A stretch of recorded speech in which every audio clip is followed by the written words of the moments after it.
Hello，大家好，又翻到嚟 Pokemon 嘅火箭隊啊！咁今次呢一集呢，將會係2週目嘅開始啊！咁上一個週目嘅臨尾呢，我哋成功擊敗咗4天王，成功擊敗咗阿 Red 同埋呢個亞道啦。雖然呢，佢用神獸隊啊，但係呢，憑住我嘅運氣同埋 SL 大法呢，最終呢擊敗咗佢啊！咁佢嗰個神獸隊呢，的確幾難打嘅，因為我都打咗差唔多都半粒鐘啦，係啊，淨係亞道一個人。咁所以係啦，證明我個隊伍咧都有少少問題嘅，但係就唔緊要，我哋都可以照用住先嘅。咁但係咧，我哋睇下咧2週目嘅劇情咧，會唔會話特別難打？如果真係特別難打咧，我考慮會換一換精靈嘅。OK， 咁我哋準備開始2週目嘅劇情啦。好，唔係都去到呢個時候啦，你唔單止跑嚟揾我啊，叫我做好啲事情，仲要我接受你嘅要求？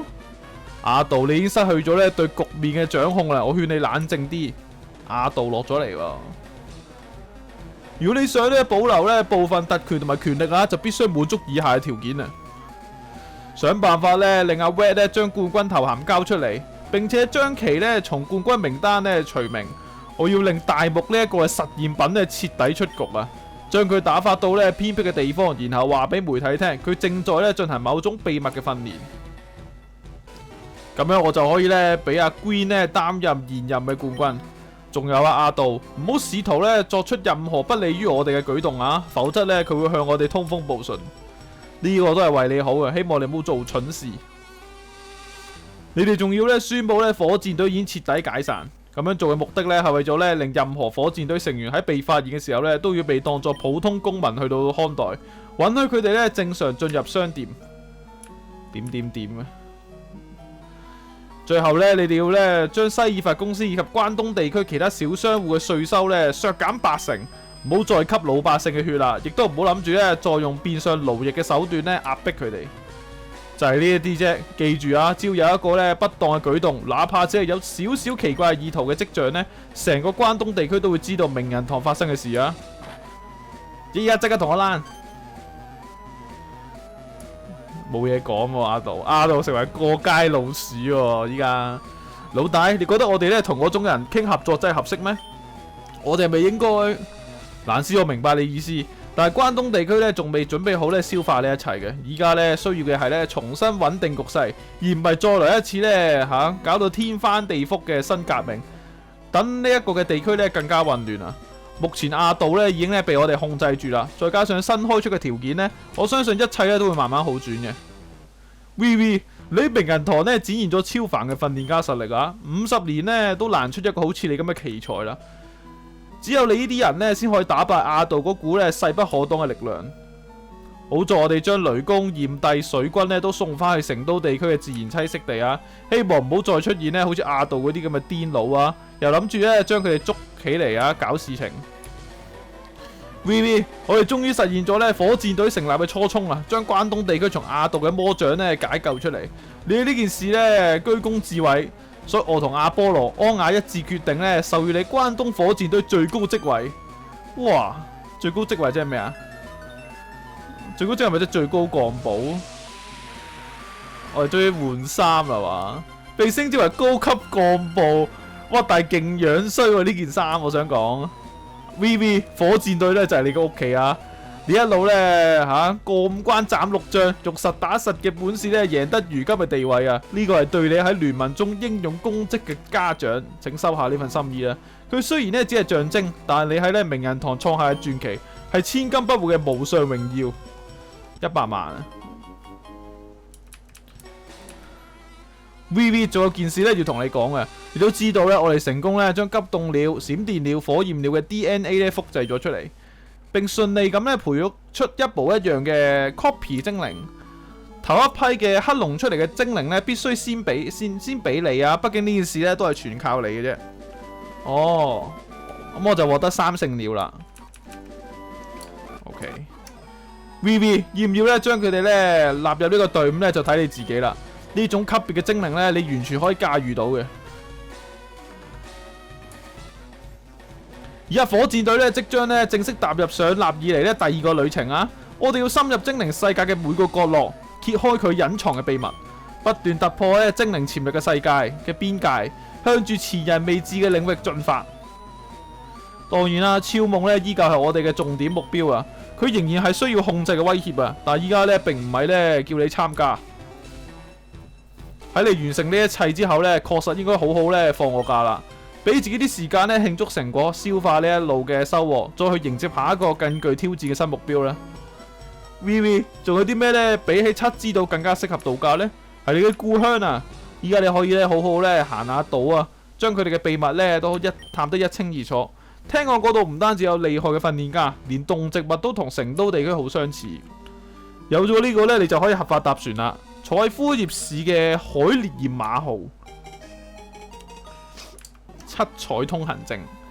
七之島咧以其遺跡聞名啊，無論係第六島定第七島嘅遺跡咧都好出名嘅。呢兩處嘅遺跡咧都有1500年嘅歷史，同成都地區嘅阿魯夫遺跡咧有好多相似之處。啲人認為佢哋之間咧可能存在某種嘅關係。記唔記得咧？你同安亞曾經喺聖安魯號嘅船長嗰度搶翻嚟嘅嗰個樽啊？我哋覺得咧，嗰個樽仔入面嘅嘢咧就係嚟自呢啲遺跡。我唔係咧叫你咧專門去跑一趟去調查咩正式嘅任務啊，但呢件事咧都係要俾你知嘅。如果你好奇咧，可以咧順路過去睇睇，話唔定咧會有啲咩收穫嘅。目前咧就講到呢度啦 ，VV。等我哋有超夢或者其他特殊精靈嘅消息，會第一時間通知你。七知道咧，仲有好多秘密等緊你啊！好好享受假期啦！我呢件衫好樣衰啊，板木大人可唔可以換咗佢啊？我哋個樣咁樣衰嘅依家，即刻老咗50年咁啊！而家我明明好後生嘅啫，勁核突呢件衫。唔知大家覺得邊件好睇呢？歷代咁多件時裝入面，唔知大家覺得邊件好睇啊？我自己嚟講，我會覺得第二件 OK。係嘛？第二件啦，啱啱踏入好似高級會員啊，即係嗰個隊長嗰件衫咁樣啦。呢件太樣衰啦，真係，唉，算啦。佢好似冇得改呢一個時裝嘅。OK， 依家就去搭海烈焰馬號。哇！你有七彩通行證啊？你咪要登上呢一個嘅海烈焰馬號。我哋去第一島先啦，因為我哋之前未去過嘅，我哋一路呢。都係以第5島作為我哋嘅主要嘅地方啦嚇。我哋可以嚟到第一島睇下，探索一下有啲咩特別啊。OK， 呢度有個特別綠色嘅 NPC 喎，睇下先。一切都準備好啦。德文公司嘅其他科學家同埋安保人員咧都會同我哋一齊行動。記住，我哋咧唔係咧去揾嗰個巨大嘅寶藏。傳說入面記載咧，嗰個海底洞穴咧有住獨一無二嘅精靈。幸運嘅係咧，佢一直被好好隱藏喺寶物海灘南邊嘅岩石之間。寶物海灘啊嘛，我哋曾經喺上一個嘅改版無限融合咧都見過嗰個位置嘅，應該就喺呢一個第一個小島向下行就可以見到嗰個島啦。嗱，寶物海灘喺呢度。咁既然佢講到出嚟啦，我就先過咗去先啦。OK， 好。我諗最好都係俾翻星去到升 level 啦。好，嚟啦，寶物海灘就喺呢度啊。傳聞呢一度咧係有成都地區嘅精靈喎。我哋望下先，有冇精靈噶？好似冇喎，好似冇精靈喎。呢度冇特別啊，呢度寶物海灘，亦都冇路走喎呢條路。係咪俾人呃咗過嚟啊？咩都冇喎呢個地方。好，呢啲冇咩特別啦。我拆咗個道具先。講一講陣容方面啦，因為咧佢2週目嘅劇情咧，就我諗佢個 level 咧應該都係介乎50 level 以上嘅，所以我應該就唔會點樣揾啲新精靈啦，又或者可能會揾啲新精靈去到替補依家身上嘅精靈啊。因為大家上次睇天王嘅時候都知道啦，我嘅陣容真係一隻超能力就已經打咗我3隻重啊！只要係高速嘅話，我就好難頂得住佢個傷害啊！所以遲啲再考慮要唔要換精靈啊！好似冇咩特別嘅地方啊！如果呢度呢都係打訓練家呢，咁我就直接跳過啦。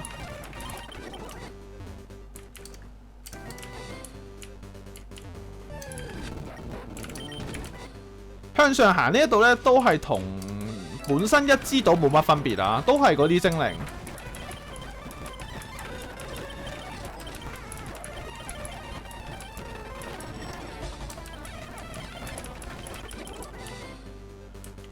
OK， 然之後咧我哋就上去呢一個火山呢個位置啦，睇下呢個火山有冇啲咩特別劇情啊？燈火溫泉呢度，望下燈火溫泉有啲咩特別嘅地方啦呢度。好似冇咩特別嘅地方啊！好，頭先攞咗個咩道具啊？碎岩係嘛？應該係碎岩呢招點解咁後期先有得拎嘅？好，唔理咁多啦，向上行先依家。好，嗱呢度咧就係燈火山。由於山體滑坡，通往燈火山嘅道路咧暫時封閉，直至安全為止喎。OK， 即係依家唔行得。咁一知道可以探索嘅地方已經冇啦喎。啊，既然係咁，我哋先飛翻去，然之後去下一個島睇下，又或者睇下呢個咩人嚟，係咪有啲特別呢？正輝同我睇過咧，你哋啲火箭隊咧，以及你哋對呢個地區造成嘅負擔，唔想惹上麻煩，最好唔好喺個島留太耐喎。OK， 我哋都係俾人唾罵嘅存在啊，好可惜啊！好，第二個島啦，出發。第二個島先去 PC 傳送點先呢度。好，有稀有道具啊。哦 ，OK， 佢啲道具的確幾稀有喎。高級球同計時球都有喎。我哋買少少啦。反正依家我哋唔缺錢啊，我哋火箭隊嘅高級幹部就係唔缺錢啊，成200萬喺身上。好，呢個係咩人呢？招式教學。蘑菇專家嚇，收集蘑菇教你一啲應該係回憶技能係嘛？電單車啊，呢度係電單車嘅地方嚟嘅咩 ？OK， 嗱咁啊去下呢度啦。好，呢度有間屋仔嘅，我哋睇下間屋仔係邊個喺度？呢個邊個嚟㗎？睇嚟係咧冇收到任何禮物嘅訓練家，有好多孩子咧自以為特別，只係因為佢哋咩都冇做就得到一啲稀有或者強大嘅精靈。睇嚟你唔係呢種喎，接唔接受挑戰啊 ？OK， 啊有對戰啦，我哋又必須打嘅。但係佢有啲咩特別咧？呢個喺呢個島上潛心修練啦，可以學到嘅嘢咧比你想象得更多。有咩特別啊？55咧，好鐵甲背嘅話咧。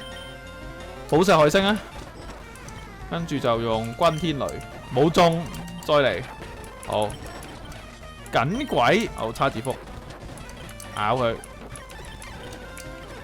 呢隻都係咬佢，一樣啊，都係，跟住用飛行啦，呢隻都係飛行，啊青草場地啊，咁特別嘅個特性。睇得出咧，你好愛護你嘅精靈隊伍啊！咁另外咧，又有咗同其他人對戰嘅慾望，呢個俾你廣角鏡喎。喂，呢個好似有啲用啊！我哋上一次好似有啲精靈成日都打唔中啊！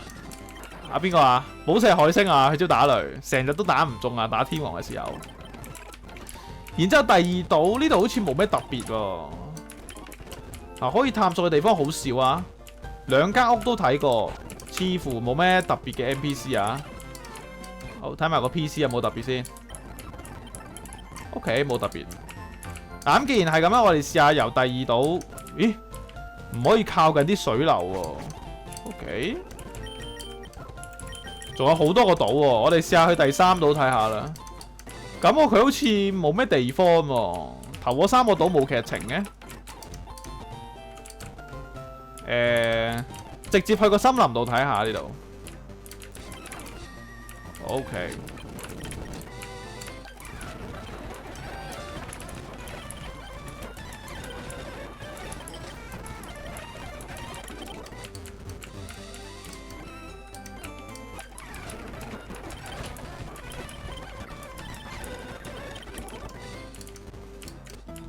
好，嚟到第3島嘅樹果森林啦。啊，睇下呢度有冇啲咩特別嘅劇情啊！原本火紅版嘅劇情咧，呢度應該係有食夢獸喺度搞事嘅。咁我哋睇下呢一度有冇啦。同埋呢度好似有間屋嘅，我記得。定我記錯？誒，有啦。睇下小迷，我捉到一隻波波啦。哇，咁有型嘅！我見到一隻比比鳥喎。我哋呢個島咧係最好嘅，其他島咧冇一個好似森林一樣可以玩。我哋好幸運啊！哎嚟啦，咩嚟嗰隻？聽聲已經知係邊個嚟啊呢個？哇，好驚啊，好想翻屋企啊！精靈太可怕啦，佢走咗啦，我哋快啲走啦，小迷，跑啊！爭啲咧就被發現啦，咁一路咧唔係個辦法喎。哦，呢度有啲古怪喎。我哋雖然係放假啫，但係咧有神秘事件，我哋都要入去探索一下。點？誒，樹叢間有一條小徑啊，睇嚟咧延伸咗好幾米，要唔要穿過去？穿過去先。誒，哇！呢個係成都嗰邊嘅音樂嚟嘅喎。哇！有呢啲精靈嘅。OK， 呢個森林都幾深下喎。OK， 有個山洞喺呢個位啊，睇下先。第3島，我呢個係詭異嘅音樂喎，詭異 BGM。啊，哥德寶寶呢度有。哇，呢隻都有。迷布里姆，超能力嘅洞穴喎，呢個係，但係好可惜呢兩隻偏向慢喎，點用佢啊？呢啲精靈唔係唔得嘅，但係佢係要特定嘅場合先用得嘅喎，一定要開欺騙空間先玩得。如果唔係太危險啦，佢喺度。呢度有啲水喎，水有啲咩呢？啊，唔俾游水嘅啲水，瞬間失憶。好，呢度睇下先，定係去咗左上角先啊？咦，我呢條路通嘅喎，呢條路，但係行唔到嘅呢度。食夢夢，真係大部分都超人嚟㗎呢個地方。哦，燭光靈喎，竟然有燭光靈呢啲極度強勢嘅精靈啊！但係，喂，哇，做乜有小丑喺度㗎？睇下呢隻小丑先。哇，真係打得過呢隻小丑，崩頭小丑喎！可惜我大師球得一個啊，大師球冇添啊！試下睇捉唔捉到啊？應該一下可以打死佢。我哋用十字毒刃啦。打唔死，跟住試下用高級球。哇，冥想喎，用計時球，再嚟。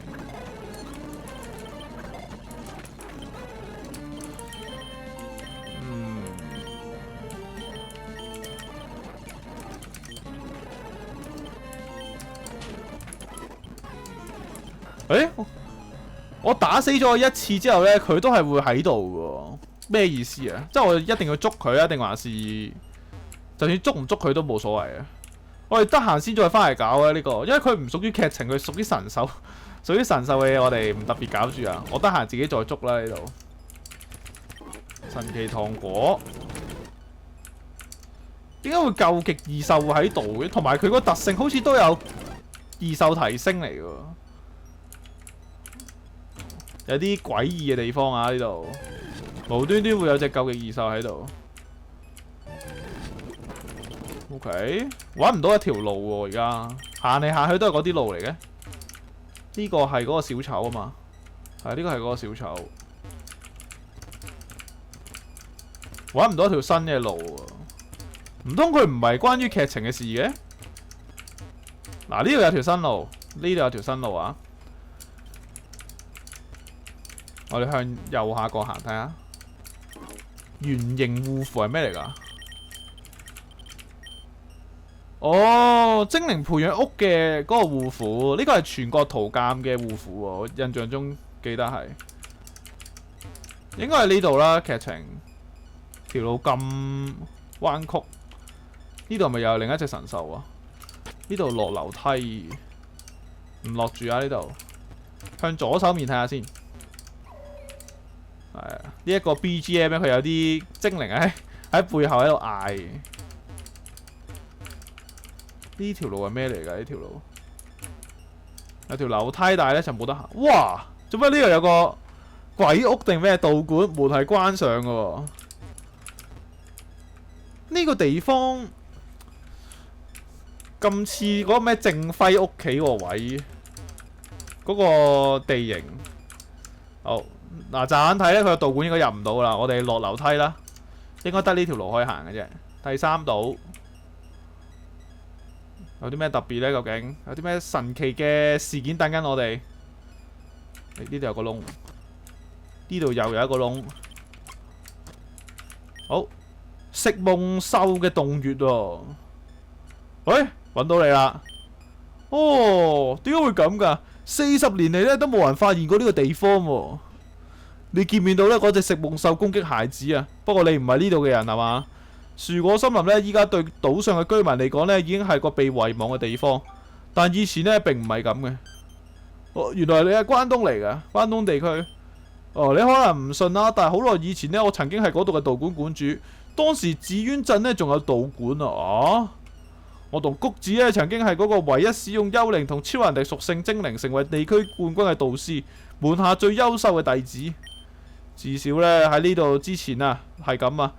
從嗰陣時開始咧，已經過咗幾十年啦，冇呢個關東地區嘅消息啦。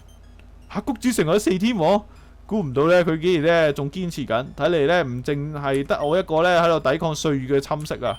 知道呢個消息咧真係令人開心。仔細觀察過你之後咧，雖然睇嚟好後生，但可以預見你咧他日必成大器。似乎咧已經經歷咗好多啊，但你嘅冒險咧先啱啱開始。你渴望咧了解呢個世界嘅一切係嘛？或者我可以咧為此出一分力。雖然環境所逼啊，我不得不隱居喺呢個洞穴度啊，但係訓練係我咧即使孤身一人，身處孤島都會堅持到生命盡頭嘅事。呢度唔係對戰嘅地方啊，想對戰呢，就去洞穴北邊嘅道館啦。如果你入去，你就係呢40年嚟第一位挑戰者啦。哦，呢度就係講緊頭先嗰個洞穴係嘛？我仲有啲咩特別事件添？冇咩特別啫喎，咁樣冇咩特別啊。OK， 嗱，既然呢有呢一個嘅挑戰，我哋就即管打下呢一個道館啦。呢個係紫苑鎮嘅道館啊，根據佢講嘅劇情。好，我哋睇下先，呢度有冇啲咩特別地方？好，嚟啦！哇，有啲音樂好恐怖咁喎，你覺得點啊？保存得唔錯你係嘛？一般人呢，早就被啲陰森地方呢嚇走咗啦，但你係呢少數幾個呢會單純為咗探索樂趣呢而踏入嚟嘅人。好奇心呢將你引到去呢個連島上嘅居民呢都遺忘咗嘅地方。呢度啊，曾經係座正式嘅道館嚟嘅。嗰陣時咧，講緊七之島咧，仲擁有4座道館嘅年代。哦，七之島嘅道館，而我咧係紫苑鎮道館關閉之後咧嚟到呢一度嘅。好快我就成為咗咧七之島最強大嘅館主，甚至超越咗咧第7島嘅館主。第7島嘅館主，所以佢係第3島嘅館主。一切都要歸功於咧我親愛嘅食夢獸。我哋嘅基本咧，從一開始就堅不可摧啊！嗰陣時咧，佢仲係一個小小嘅食夢仔，而我咧就係一個咧啱啱開始冒險嘅年輕訓練家。等佢進化成咧食夢獸嘅時候啊，我哋嘅超能力咧竟然咧相互滋潤啊，完美咁同步。當時咧仲引發咗成都地區老人嘅一啲討論啊，因為我嘅食夢獸咧進化後咧並沒有停落嚟啊，竟然可以繼續咧變強。但係後來咧佢超能力咧變得咧特別唔穩定啊！對普通人嚟講呢，佢係一個威脅，冇辦法啦。我哋咧只能咧將道館咧接埋咗佢啦。冇過幾耐呢，其他道館咧都跟住咧關門大吉，剩低嘅咧就唔使特別多講啦。後來呢個地方咧就俾人遺忘咗，嗰個時代嘅人咧已經冇人生活喺第3島噶啦。過去唯一嘅痕跡咧係棲息喺樹果森林中嘅食夢獸，佢哋都係我嗰隻嘅食夢獸嘅後代。跟以前嗰隻相比咧，佢哋嘅超能力咧溫和得多啦。不過有時候咧都係會將咧嗰啲細路仔咧嚇親。好在我同食夢獸之間有感應啊，可以清楚知道佢哋做緊啲乜嘢。就好似你啱啱入嚟森林咧，我即刻就知嘅啦。既然你已經知道我嘅故仔啦，咁你係時候咧好好準備下。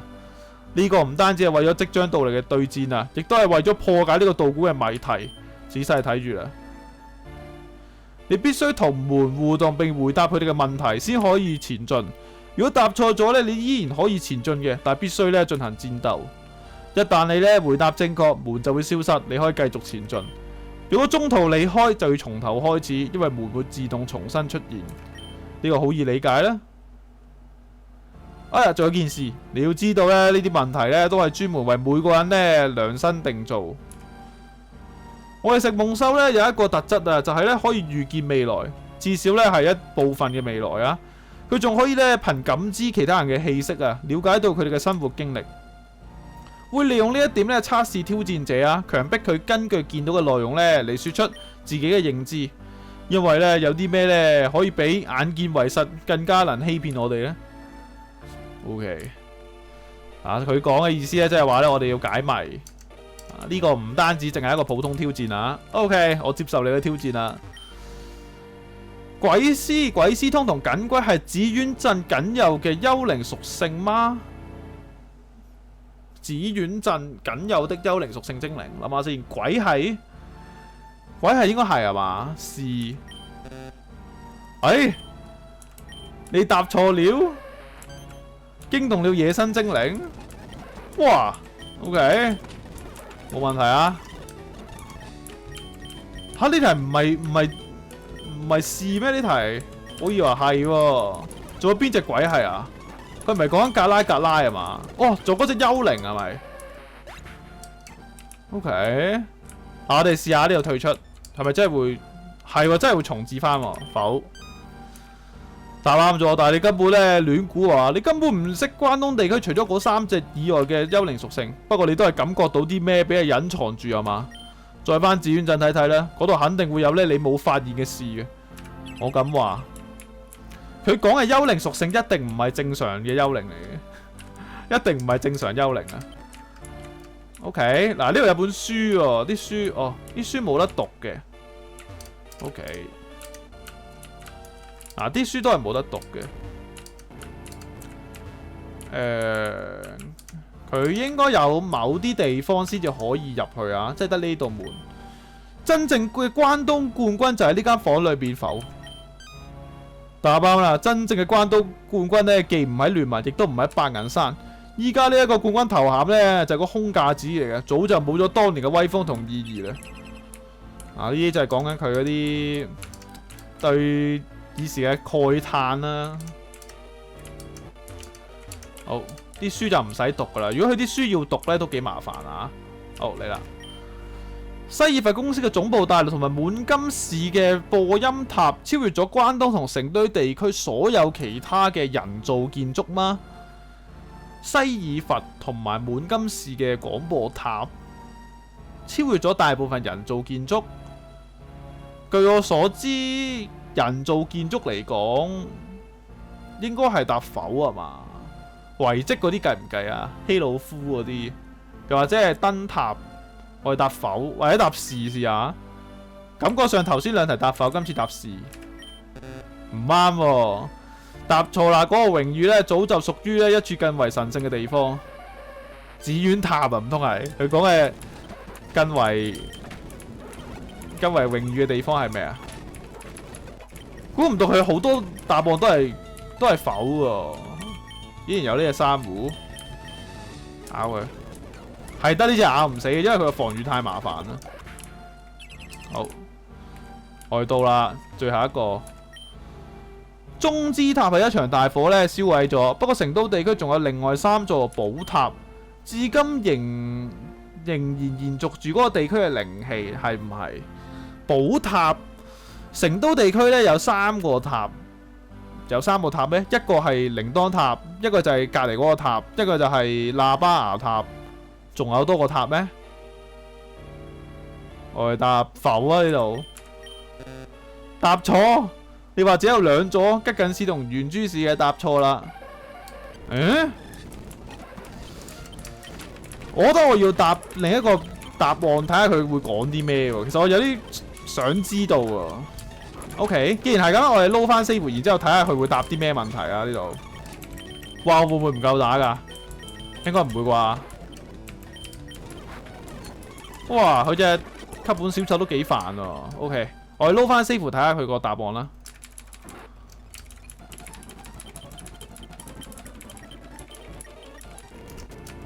好，嚟啦，咁啊逐個嚟啊！呢度答否。跟住呢邊都係答否，好，跟住到呢度啊，呢度咧好似係答，呢度好似係答是啊嘛，好似係，唔係答是咩？呢個位都係答否啊，我唔記得咗。冇錯啦，正係咧鈴鐺塔啊！啲人咧企喺塔頂咧，可以將成都同埋關東咧盡收眼底。哦，即係佢講最高嘅建築係嘛？不過或者咧仲存在另一個更為古老且神聖嘅地方，嗰度或者更高。白銀山應該唔係啊，人造建築，人造建築啊，冇啦係嘛？但係邊個知呢？ OK， 嗱，最後一個啦，我睇下佢答啲咩先。佢嘅答覆其實比較得意啊。呢度答否，又係答是啊？呢個唔記得咗啦，已經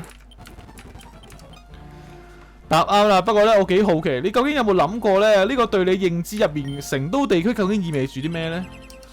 OK， 冇乜特別喎，我仲有啲特別嘅對話添。好，嚟啦，最後一個啦。原來我一直咧都係同咧關東嘅冠軍講嘢。如果唔係因為咧食夢獸咧，我根本都唔會知道你就係冠軍。不過就好似你前面嘅回答咁樣啦，呢個頭銜咧早就已咧名存實亡啦。無論點樣，你一定係一個咧非常擅長戰鬥嘅訓練家。至於我啊，呢幾十年咧，除咗小島啊，我根本咧同外界已經咧冇聯繫啦。但係呢啲年入邊咧，我同食夢獸一直堅持訓練，唯一嘅目標咧就係超越我哋自己。畢竟我哋咧最大嘅對手就係我哋自己。呢個時刻冇觀眾、冇掌聲，亦都冇咧相機記錄呢一瞬間啊！呢個咧係我哋所選擇嘅生活方式，見證我哋訓練嘅成果。哇，咁有型嘅佢個角色。如果食夢獸佢講嘅超越咗佢原本食夢獸嘅話，係咪真係代表佢係有啲特殊能力啊？哇，青銅鐘啊 ！OK， 呢度咬佢，再咬。開咗盾啊！對面麒麟旗，麒麟旗我哋用麒麟旗啊！岩怪啊，龍岩啊，隱形岩跟住。哇！呢隻仲係新嘅麒麟旗喎，呢隻係。哇！對面係明玉，明玉嘅我哋用風神拳啦，跟住用特攻技能打佢，精神強點。哇，好痛，超痛啊！我諗下先，寶石海星，用衝浪。哇，氣化空間，大鑊！但係應該唔緊要，霸王花應該係偏慢係嘛？但唔係喎，佢呢隻係最慢嘅應該，死啦咁就。好在我慢過佢。究極二手都係唔緊要啊，因為我哋慢過佢嘅。呢隻應該係快嘅，冇錯，但係唔中啊！吹麵粉，再見啦！阿帕怪，大蛇燈眼 ，OK， 仲有機會啊！呢度而家對面最快，我哋又咬佢，哇，頂唔住啊！好難打佢嗰個欺騙空間，同埋佢嗰隻麒麟旗係嘛？佢第一隻係青銅鐘。既然係咁，我哋用呢一隻放咗隱形岩先。咁個隱形岩都係呢一場嘅關鍵啊！對面都係放釘喎，死啦咁就擊落佢，再重打。OK， 對面開咗盾啊！開咗盾嘅話咧，我係用風神拳打。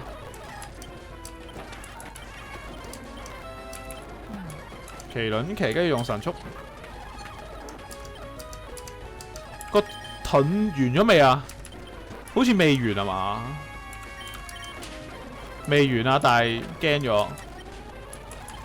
哇！終於完啦，咬到佢喐唔到喎。夢食，繼續叉字福啦。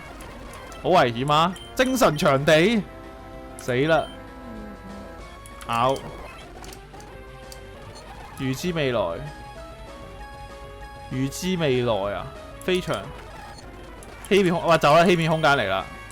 呢度一定要走啊！換寶石海星，超痛，自我再生。呢個位換霸王花啦，冇辦法。跟住催眠品。好，中我預知未來，呢度叉字福出翻嚟，用咬住，嚟啦，小丑要嚟啦！小丑嘅話，其實我哋用叉字符應該有機會贏到嘅，因為高呢過佢之餘，小丑嗰個防禦都比較低。唔死喎，搞錯咁啊！大鑊啦，大鑊啦！小丑呢一個非常之麻煩。哇！佢仲要用佢嗰招特殊技能啊，專屬技能啊！點樣打呢？呢度又要上翻命玉啊！上咗命玉應該好打啲啊，因為頭先就係爭嗰少少傷害。跟住係啦，冇咩特別要變啦，帶多粒命玉就好打好多。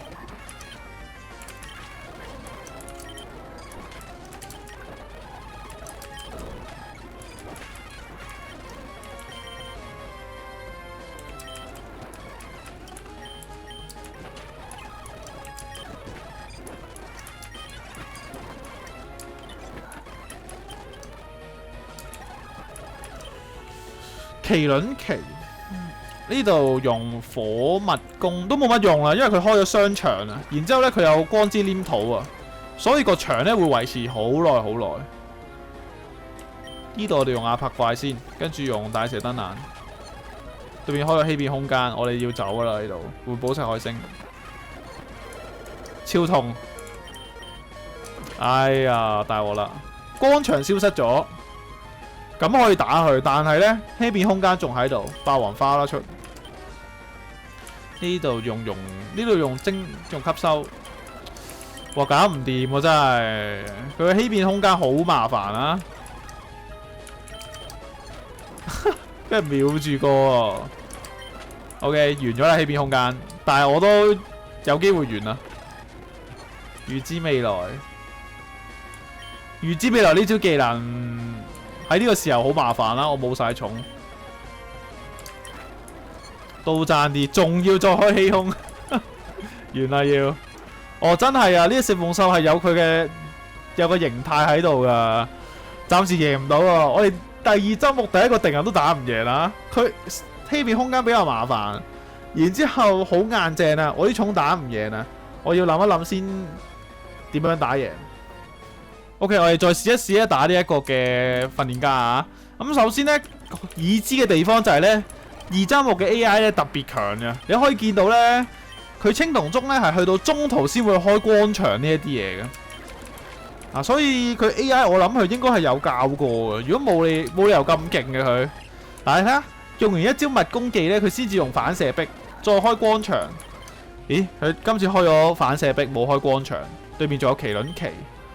我諗下先呢度，如果係咁，我哋出呢隻龍龍岩啊，跟住用尖石攻擊。都係佢快啲啊！我仲諗住我快過佢添，因為佢係欺騙空間噶嘛用。呢度放亞柏怪啊，大蛇燈眼。嗱，佢放欺騙空間，跟住我哋又咬佢，麻痹咗，非常好啊！呢度可能走一走會穩陣啲啊。霸王花呢度冇得用，我哋換霸王花出嚟，跟住再用溶解液。哇！瘋狂麻痹，非常好啊！呢就係我嘅日常啊！食草啊對面死啦！再欺騙空間對面，跟住我哋放風神犬做神速。其實我哋 level 太低咯，同埋我而家先見到對面70，我得57呢。哦嚟啦，食夢獸！依家仲有欺騙空間喺度，欺騙空間喺度，我哋換亞柏怪啦，唯有睇下對面會唔會係慢速定係快速先。對面係慢速嘅，蒸飯啊！鳳神犬啦，用神速呢度，拗痕一樣啊！寶石海星，衝浪。暗黑洞啊！我話你有啲黐線喎呢招技，暗黑洞應該係神獸技嚟喎。72咧咬住應該未必死啊，但係我哋都照咬啊。畏縮了 ，OK 機會嚟啦。食夢夢食呢度咬住，好佢畏縮咗十字毒根，咬住 OK 仲有冇？布尼姆溫。應該1下秒嘅布尼姆溫可以，係啊，秒殺。係喎，仲有隻小丑喺後面，佢仲有預知未來。冇啦，贏唔到啦，真係贏唔到啊！陣容要改我先贏到呢一場對戰，又或者升一升呢先。